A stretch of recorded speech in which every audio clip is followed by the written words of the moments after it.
Dawnbringer, Book 4, Chapter 9, On the Road to Conflict.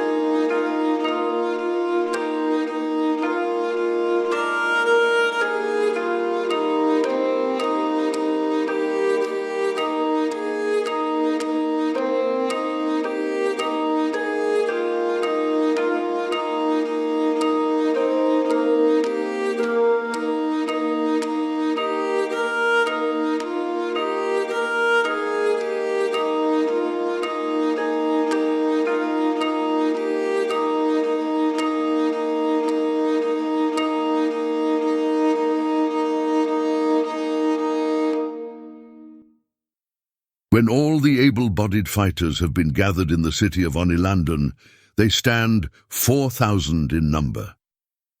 1,500 of these are trained warriors, guardsmen and soldiers, and the rest are simply townsfolk who have volunteered to lend their arm to the cause. Brima refuses to draft any of the men of his city unwillingly into the force that shall march toward Minstead, but neither does he refuse those who freely offer their assistance. And without the aid of these latter, there would be little hope of any sort of victory against the enemy, however meagre. But after having witnessed the assault of their own city and the horrors of the creatures that seek to destroy their people, many are stirred to resist. Some by remaining at home to guard and protect their families and their city, and others to march forth for the deliverance of Minstead and for the direct conflict with the full might of the enemy, even if this proves to be little more than a diversion to save other settlements from a similar fate. Rolain hesitantly but confidently accepts second in command over the army, with Senfir, with the death of Hending, now raised to the status of commander. Brima himself dons a mail hauberk and iron breastplate with matching greaves and vambraces, and a thick-bladed sword passed down to the leaders of the clan of Onilandis, and joins the army, as do 4 others of the members of the council. Yatilda takes Brima's place as the prime custodian of the city and the clan in his absence. Gathering outside the city gates on the early morning, 2 days after the departure of Eldarion and Elmarie, the host is massive and intimidating to behold, though to them, of course, encouraging.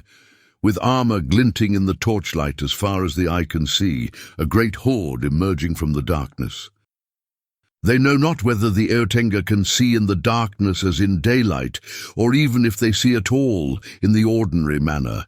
But for those who behold the army now, the darkness seems almost to be in this case a boon, an aid to the secrecy of their march, and an advantage in their approach to the city of Minstead.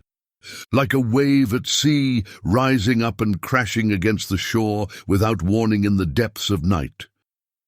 This at least is their hope. Along with the men who march for war are 500 others, mainly women, though there are also a number of elderly men who accompany them to tend to their needs and to support them in whatever manner they may. Among these are Syrian and Tiliana, for whom the possibility of remaining in Onilanden is not even a consideration.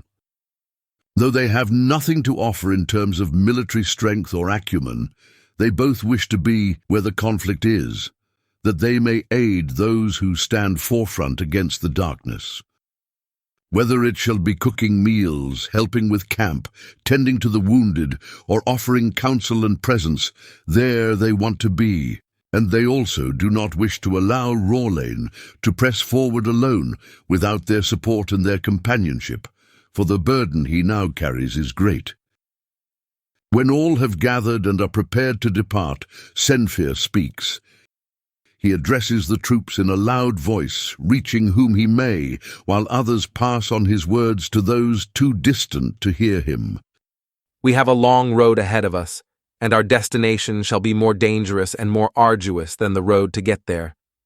But we march in courage and in compassion, to save and to protect the people of our land, both in Onilandis and beyond. Much shall be asked of us in the coming days, but I am confident that we shall rise to the occasion, as we have once already. So prepare yourselves.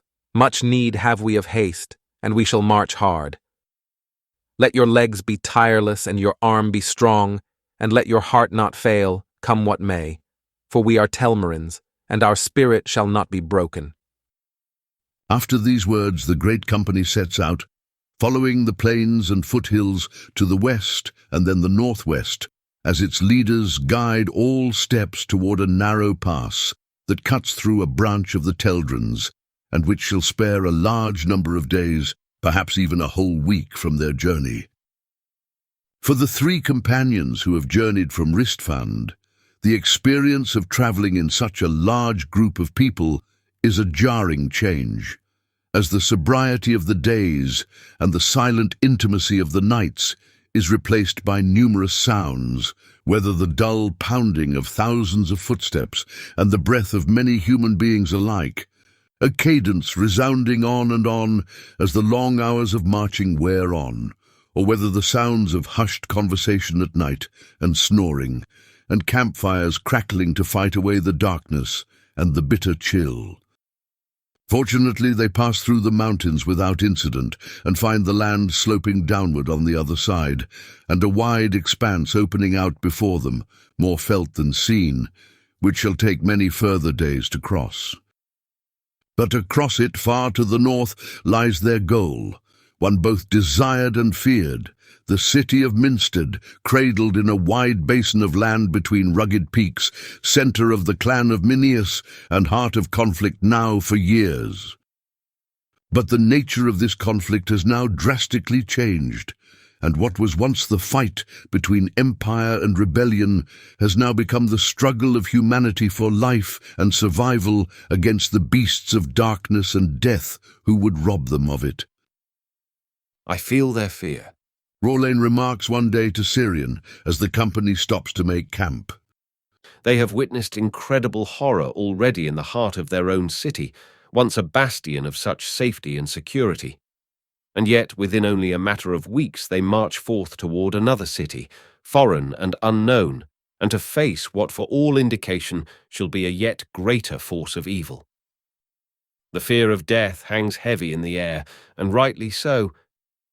I myself fear that many shall fall before the end, if not all. Nodding to these words as he receives them with both mind and heart, Syrian replies, A painful path has befallen us, that is certain.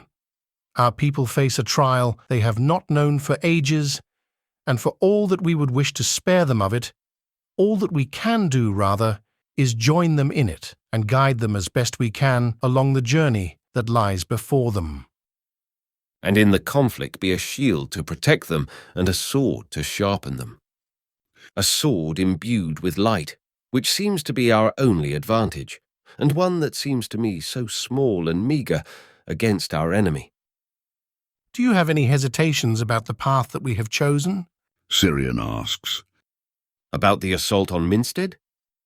I suppose so, yes. Says Syrian. The journey that Eldarion and Elmarie take is not one subject to choice, as it seems to have been chosen for them. But before us lies a conflict uncertain both in nature and in outcome. Do you believe that we have chosen wisely? I really do not know, but we have chosen, and we have chosen together. All that is for it now is to follow this course through to its end, or until something else is suggested to us. For my part, I believe that we have chosen wisely. Truly. Rorlain looks at Syrian inquisitively, surprised at the firmness of his words. Yes, truly. The decision that the Council has made is one born both of courage and of the willingness to stand directly against the evil rather than to flee from it or to compromise with it. How easy it would have been for them to choose instead to look after their own interests, to build of safeguards to protect themselves and their own, hoping to last through these dark days. But that would have been folly, for unless the darkness is stopped, it shall only continue to spread. Assuredly, but they could have done so nonetheless. And if the journey of our two friends brings any small hope of deliverance, they could have used this to their advantage and refrained from risking further loss for their people and their clan. But ever since our arrival in Onilandon, says Rawlane, their response has been on the large one of generosity and trust. Yes, and I shall never cease to marvel at that fact, for I find it quite astonishing as well as consoling. With these words, Sirion's eyes sparkle, and his face seems to smile, even though only a slight change comes to the curve of his lips or his brows. I have not paid as much attention to it as it deserves, admits Rawlane. Truly I realize that I took it too much for granted. But you are right. There is great hope in the people of Onilandon. Then he pauses and lowers his eyes in grief, concluding, Yet that realization only makes me want more desperately to save them from the pain that awaits them. And so their march continues as the mountains fall away behind them, though remaining constant far to their right, to the east, whence lies the Teldren Range, silhouetted in the darkness. They move deeper with every passing day into the heart of the plains of Perelis, a vast expanse of land that extends over a great portion of the western regions of Telmerion, from the Finistra Range far in the north to the Midfeld stretch in the south, through which they have just passed, an offshoot of the Teldren Mountains as they extend to the southwest toward the dual peninsulas of Fenris and Golarion. Little of these plains are visible to the eye, of course, since all is bathed in perpetual night, but they are able to glean impressions of a wide land that is largely flat, though punctuated often with undulating hills or shelves of stone and earth on which grow hardy grasses and other plants. The trees are sparse and yet large and ancient, and when the company passes by them, the sense of their massive size is tangible, both intimidating and consoling, each in their own way. There are also numerous streams of water, most hardly wider than a few feet, though some up to 10 feet, across which they must pass. The more shallow beds of water are frozen solid, while the others conceal water still flowing, hidden underneath 12 to 16 inches of ice. When the company stops near one of these larger streams, a good number of the men take the opportunity to break through the ice, enough to draw forth water in buckets or flasks and to replenish the supply of the travellers. But only a few days into their trek across the plains, the weather turns, and a cold and biting wind sweeps unhindered across the land. Light flurries of snow accompany them intermittently for the larger part of 2 days, and yet this never intensifies into anything more serious, though they suspect it shall do so further to the east or to the south, if not broken up in crossing the Teldren Mountains. As they continue northward, accompanying the people of Onilandon across the plains toward the conflict that awaits them, 2 conversations in particular impress upon the companions both the valor and the fear of their people. One is a conversation that Rawlane has with a young man who volunteered to take up arms with his compatriots, and the other is a conversation shared by Tiliana and an elderly woman accompanying the caravan, a conversation to which Sirion is witness. The first occurs several hours after the company has set up camp, while most sleep, recuperating their energy for the next day's journey.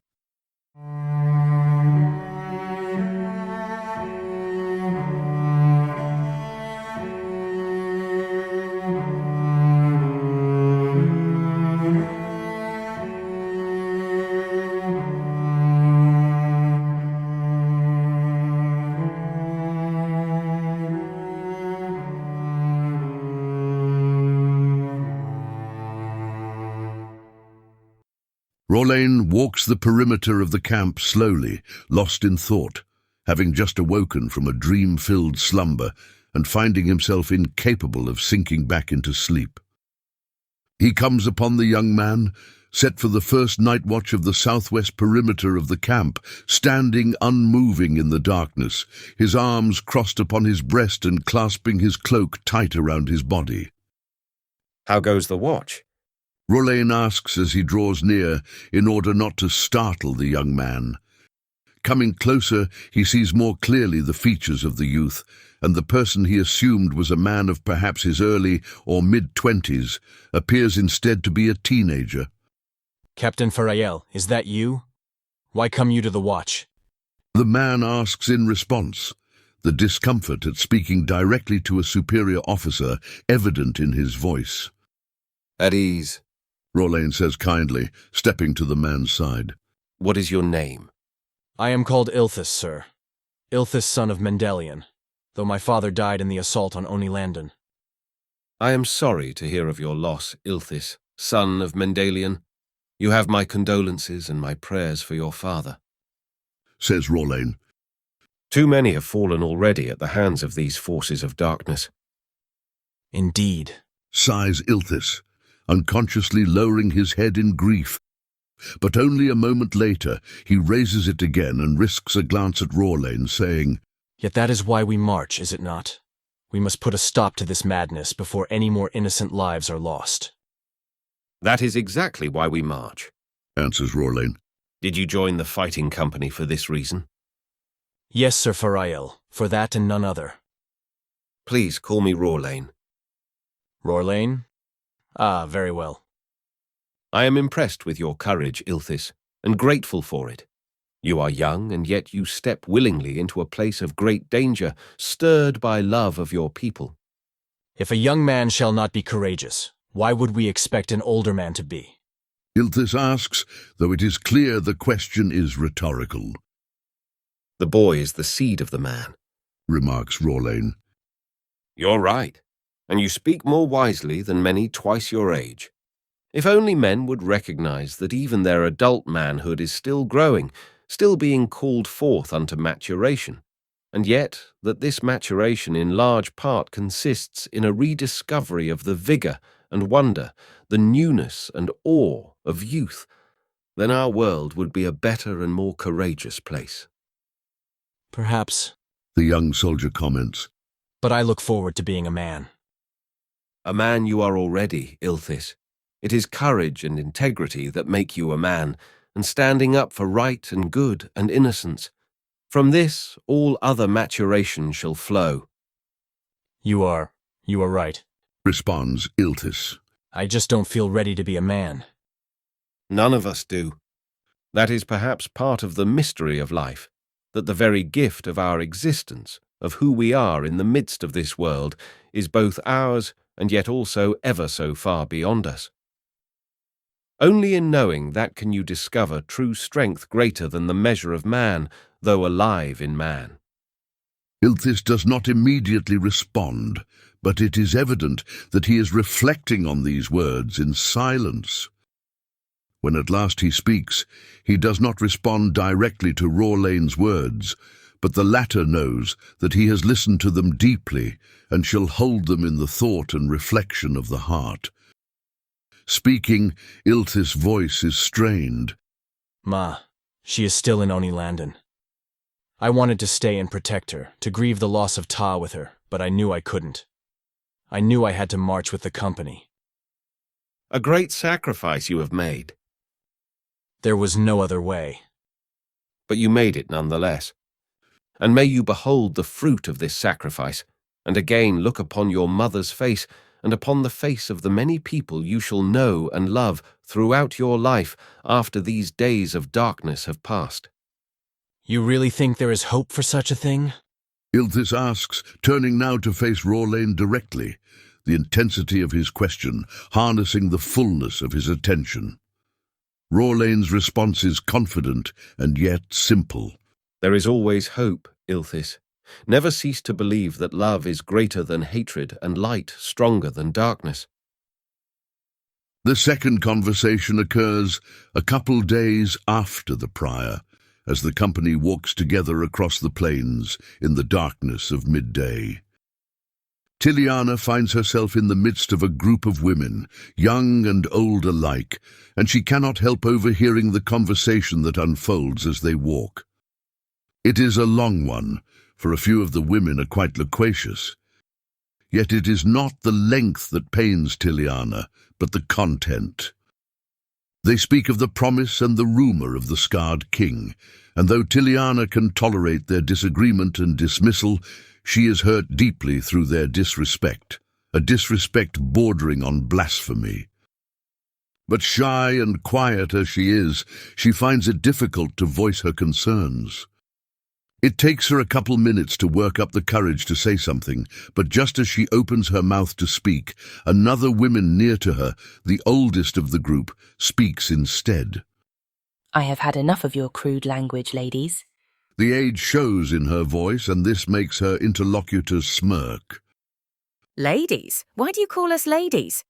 One of the more boisterous women retorts. You don't want to be ladies, do you? Well, you aren't acting like ladies, so I suppose it was wrong of me to address you as such. Do you have something more that you want to say, or do you simply want to insult us? Replies another woman.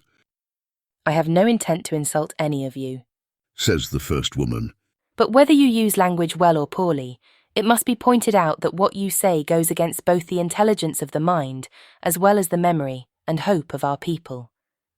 You call these prophecies of a promised king a silly tale fitting only for the youngest of children, and you scoff at the fact that one has arisen among us who claims to be that king, and who bears both the semblance and the power to back up his claim. The least you can do is speak your unwillingness to believe with the reserve fitting to the seriousness of the matter, rather than making a joke of a reality that our people hold so precious and so dear. Are you saying that you believe in these so-called prophecies? Asks the woman who has been at the forefront of the mockery. And you believe that power has truly arisen among us?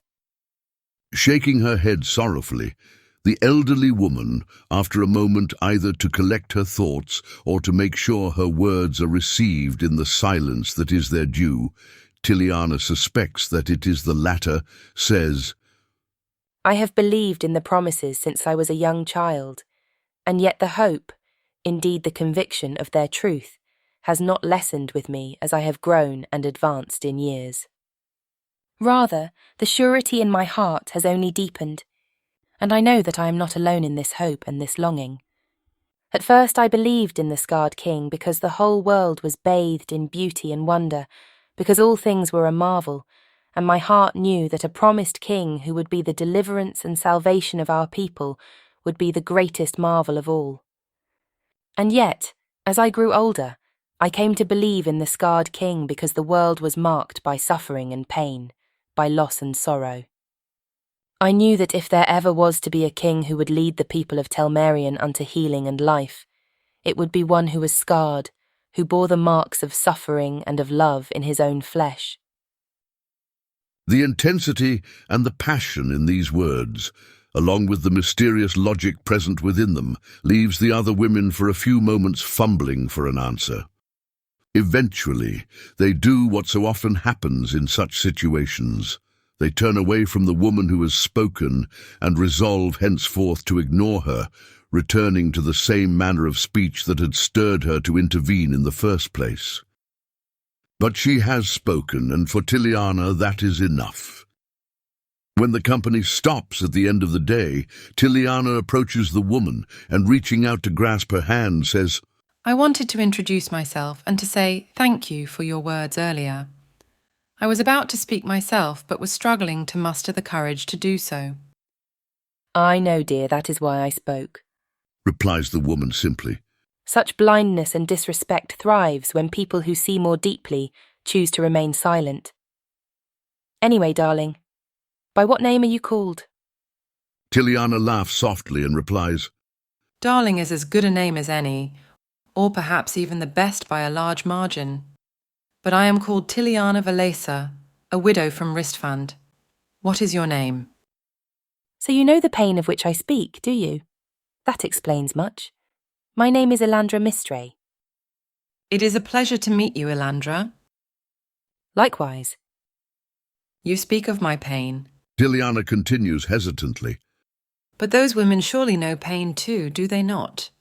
Even if they had little taste of it before now, how can they remain so light-hearted after all that has just happened in their own city? Light-hearted? Elandra asks, raising her eyebrows. No, I do not think that they are light-hearted. Quite the opposite. They are coping with pain and loss in their own way, even if what they are doing is yet hurting them still further. It is the heavy heart that cries out in cynical mockery, that scoffs and belittles, that makes jokes at others' expense. Such is the very opposite of true humour and authentic lightness of heart. Only the heart that looks through the darkness and pain and finds hope for light beyond can be a heart that is light. I remember one of my teachers when I was but a child. He taught me a lesson that had a profound impact on me. This man, now long deceased, was an expert in the old language, so marvellous and yet so much forgotten. Or at least I think it is marvellous. But that may be because in it alone have I read pages of deepest beauty. We simply do not write like that anymore, having forgotten so many beautiful and painful parts of our history. Would you like to hear what he told me? I most certainly would. Replies Tiliana, wonder in her eyes at the beauty of Elandra, who, as she speaks, seemed to light up with some secret lamp of the spirit hidden deep within. Very well then. Though now it won't seem like much since I have prefaced it so. For it is really quite simple. He explained to me how two words in the ancient language have the same root, and were perhaps originally the same word, but came to have different meanings over time. One is the word illo, and the other is the word allo. Now, illo means light, as in the light that shines and that we see with our eyes, a singing sunrise or a sparkling sunset, a mellow midday or a melodious morning. She pauses for a second to savour her own alliterations and to chuckle softly at them, and then she continues. Of course, illo also refers metaphorically to the invisible light, the light of goodness that stands over and against the darkness of evil. We sure know enough about that nowadays, don't we? And now you see, too, why what our friends were saying earlier in their crude comments was so inappropriate. We would all be dead right now were it not for the light. Anyway, let me return to the lesson. The other word, allo, means light in another sense. Light in reference to weight, the opposite of heaviness, like a floating feather, or a whistling wind, or a humble heart. Of course, that last one is metaphorical. But that makes precisely the point. We pass from the visible to the invisible almost instantaneously and without thought. It's just the way we were made. And so it is fitting that illo and allo refer to the same thing, or to aspects of the same thing, to the light that makes us light, and to the lightness that allows us to be docile and receptive to the light. In response to this, all that Tiliana can do is smile and express her gratitude for the woman's words, in a way both subtle and unexpected, have touched a dark and heavy place somewhere deep within her, and have helped in some measure to ease it and bring it a touch of lightness.